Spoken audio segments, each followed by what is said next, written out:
So initially I heard of this on, you know, like on Snapchat they have that discover feature.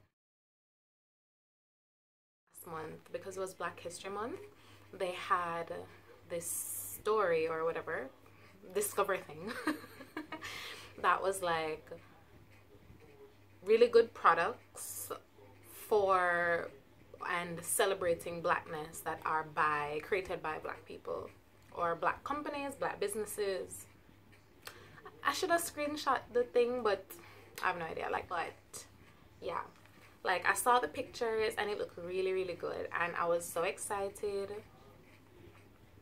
You guys, like I was floored. So it was really cute. It caught my eye, got my attention, and it's makeup. So yeah, a few of the other things that were on the list caught my eye as well, but this was it. Like I had to get it.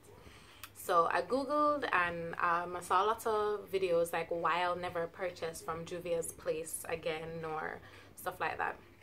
And there were people that were saying their packages didn't come, there was bad customer service, they got the thing and it came broken and so on. Like my major concern was that it was gonna come broken. I got it in like the most secure packaging I've ever gotten anything. It came in a box about this tall and this wide, and there were packing peanuts in the box. I've never gotten anything with packing peanuts before. And it came, there was this plastic thing on top of the shadow, but that's not really what I'm talking about right now. It came inside this little bubble wrap container, and then it came inside this box, and then it was inside the box with the packing peanuts. Like, it was very secure, and none of my shadows came broken. Other than the bad reviews, I saw like swatch videos, and the swatch videos were amazing. Like the colors themselves are amazing, and the colors are so pigmented. You know, remember when like the BH Cosmetics 88 palettes were all the rage, and people were like, oh my god, it's so pigmented, and then they'd do a little swatch and rub it on their hand and then you'd see it. And then when you actually get the shadows and apply them with the brush, it doesn't show up the same. This shows up the same. I swatched this one when I first got it, and it showed up like this. How are you not floored? I'm floored. I want this to be the kind of video where unboxing video. I wanted it to be more of a review. So I did try out the shadows. I've tried Casablanca, which is this gold one. Oh, this is what it looks like before I do the swatchy swatch. Then, oh my gosh. So I've tried Casablanca. I've tried Ada. Today I'm wearing Ada actually. And then I've also tried these neutral brown ones, and I didn't think that the neutral brown ones would be as pigmented as the glitter, because usually that's how shadows are. But trust. So you might have noticed a little bit of an outfit change during this video. That's because when I was watching the footage, I really didn't like how it was done. Like, it was all over the place. I kept forgetting things and having to make smaller videos with like this much information. So I decided to just do it all over from scratch and have like a put together video, I guess.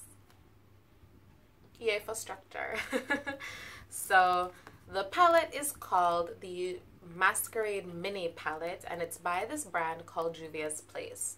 This is the mini palette. Yes, I thought it was pretty big for being the mini palette, so I got this one rather than going all out for the large palette. This one is $30 and the larger one is $35, and for shipping it's $5.99 to the US. And I got a discount code. Like, I watched a review and there were a bunch of discount codes there, and I just selected one and got $3 off. So that ended up being a total of $32.99. And at SSMC, to clear this, I think I paid like $2,100 and something. Round it off to $2,200. So, and remember I did say earlier that this came in a box, so that upped the weight, and that's why I had to pay so much for the palette. And other than cost, I wanted to do some specs. Like, the palette is cardboard. It is not plastic. It's not plastic. It's cardboard. It does not have a mirror. I don't mind, because personally I don't use the mirrors that come in palettes because they just get eyeshadow on them, and I really like the design instead of having the mirror there. One setback, so that's not a setback for me. One setback that I do identify, though, you'll see that in the video of me applying the shadows, is that there is no highlight color. Well, for me personally, I like to use a matte light color for my highlight, and this does not have a matte light color.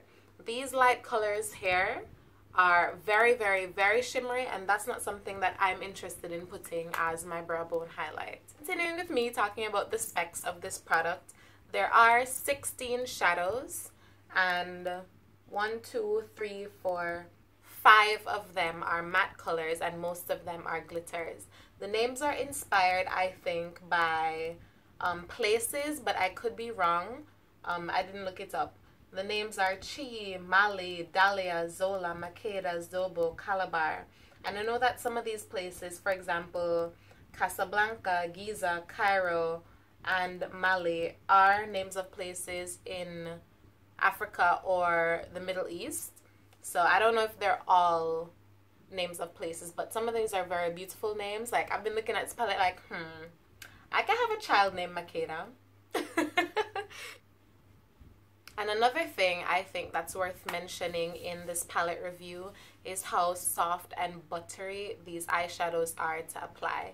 They're best applied with a stiff shader brush rather than something that's soft when you're trying to pack the color onto your lid. But when you're blending out, the blending brush, the fluffy blending brush is fine. But to pack the color onto your lid, it's best to get a stiff shader brush instead of something that's soft, like the e.l.f. eyeshadow C brush that I have here. And yes, they are very buttery. They're easy to glide on. They're easy to blend. The texture of how it is when I'm packing it on reminds me of the ColourPop Super Shock Chics, how it's very soft. Like, they're not soft when you touch them, but they're very easy to glide on, if you get what I'm saying. Just read you the product description that they have on their website. This product was inspired by African festivities filled with enormous joy and spiritual activities. The bold colors represent the African soil and environments, the perfect balance of bolds and neutrals. How to use: first, prime eyes with a white or nude base. I did not do that, and you don't need that for the colors to show up like so vividly, so nicely. Use a wet, flat, synthetic brush for shimmery colors. Note: shimmery colors can be used wet or dry. Shimmery colors can also be applied with fingers. To wet brush, use Max Fix Plus or any makeup setting spray. Use a blending brush for matte colors. I have been using a blending brush for the matte colors.